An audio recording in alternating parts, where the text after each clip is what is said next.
Hello and happy, beautiful day to you. On today's episode, I want to talk about healing relationships, but also feeling happy in relationships without needing to change the other person and going to a deeper place on this topic. And the reason being is because all of the time I'll see people who have been on this self-help, personal development journey or spiritual journey for a long period of time, working on healing themselves and also their relationships, but having relationship issues show up in different ways that can feel a little tricky. Or even I've seen people where they get on the spiritual journey or self-help and they're working on themselves and they actually find their relationships are less and less successful, and they're finding that just want to be more and more by themselves. And even if you think about our podcast volunteer that I just worked with, beautiful Melissa, on last week's episode,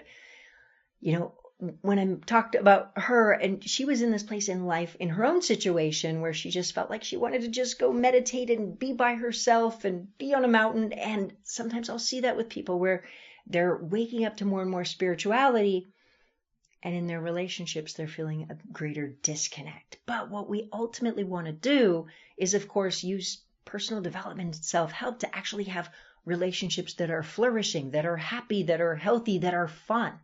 And even, by the way, I actually just this last weekend, I just went to my brother's wedding, and it was so sweet and it was so much fun, and I got to connect with all of my nephews and my family, and I have a big family, and it was just so sweet and harmonious. And what I love, in the past, there might have been some bickering or whatnot with different siblings, different blah, blah, blah, blah, blah, right? At some point, just the connection with everybody is just so smooth and loving and harmonious and sweet, and laughter and love. It was just beautiful. And this is what I also love. My parents have been divorced since the 80s.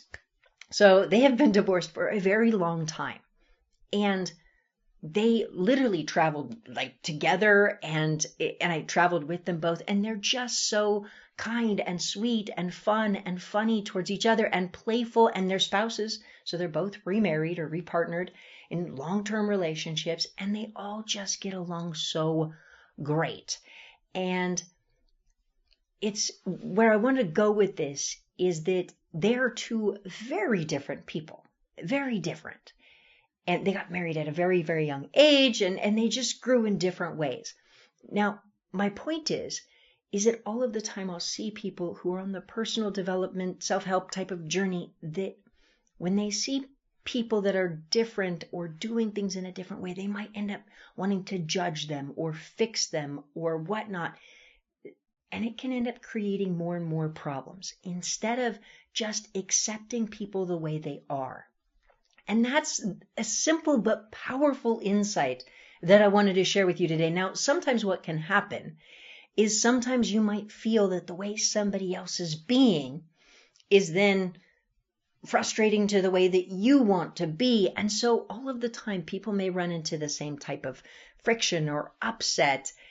And what I would also recommend doing is being able to address everything with humor as much as possible, in fun or playful ways, without needing everybody to be perfect. Because another thing that I see all of the time is people will get into this place where they always have to process. They go, okay, well, this happened, let's process. And what they sometimes mean by that is, okay, well, let me fix you, and let me fix you, let me make you be different. And sometimes we just need some lightness in the relationship where it's going to be fun. And I'm going to give you an example of lightness or silliness. For me personally, there was this beautiful, beautiful being that I dated. We were together, my ex, 15 years ago, we started dating. And I absolutely love her. She's wonderful. She's fantastic. She's an incredible human being. But she had this little thing about food.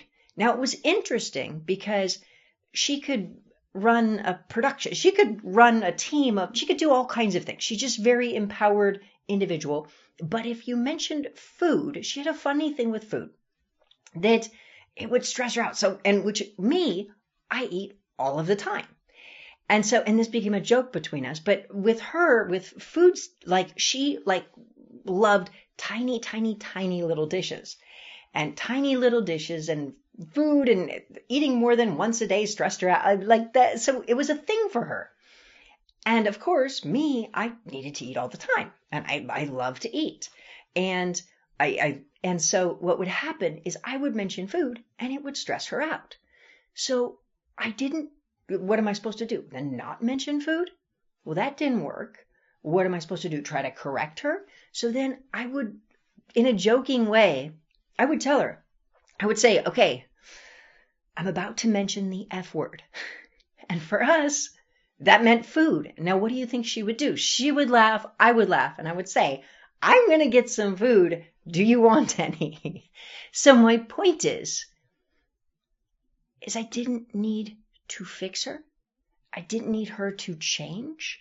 I didn't need to then not be me or feel shut down. I didn't need to make her wrong or correct her, or I just let her be exactly the way she was. I didn't need to change her.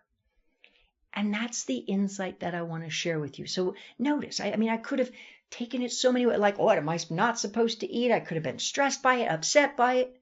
No, just, hey, I'm going to ask you a question. It's regarding the F word. And we'd laugh. So now that I got her laughing, I'm like, all right, I'm going to mention the F word. I'm going to eat some food. Do you want some or not?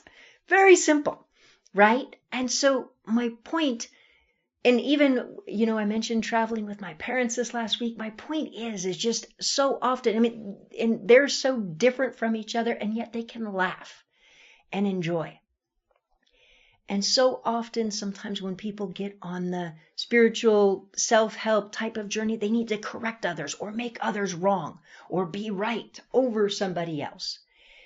And if we all have to be perfect to be in relationship with, like, oh, so-and-so has to be perfect first, and everybody has to be perfect and have no little quirks or no little this or no things they're working on or not working on or whatever else, that would be silly. Or if we always need to point them out, or they need to be a problem, they don't need to always be a problem. Everybody's got their things that they're working on or not working on when they choose to work on them or not. But being able to accept each other the way we are, and not only that, but to have some humor and move through things can be so powerful and sweet. And so, and to this day, my ex, she's still a very close friend. I absolutely love her. And I'll say, okay, I'm going to mention the F word. Do I know what her issue was with that? No. Why? I haven't checked into it. I don't need to. I don't need to correct her. But her portions have gotten bigger. But we laugh about it. It's fun. It's funny. It's playful. What needs to be fixed? Nothing. It's nothing. And so that's exactly my point, is that bringing in humor, having fun, being playful, and sometimes just not taking things too seriously, or even if there is something, to find quirky little silly playful ways to just navigate it, to where you can each be yourselves and you don't have to fix anybody or make them wrong or be wrong or whatnot, but move through things in a fun, playful way. And by the way, that is one of the things that all of my time I hear people say, like people who are close to me, they say, you know what, one of the things that I love about Brandy is she never tries to make me, she just lets me be me. She doesn't have to correct me. Like, and I don't correct people. I don't make them wrong. Like, I just find humor, find fun, find playfulness, and trust when somebody's ready to work on something, they will. And that will be on their time as they want to.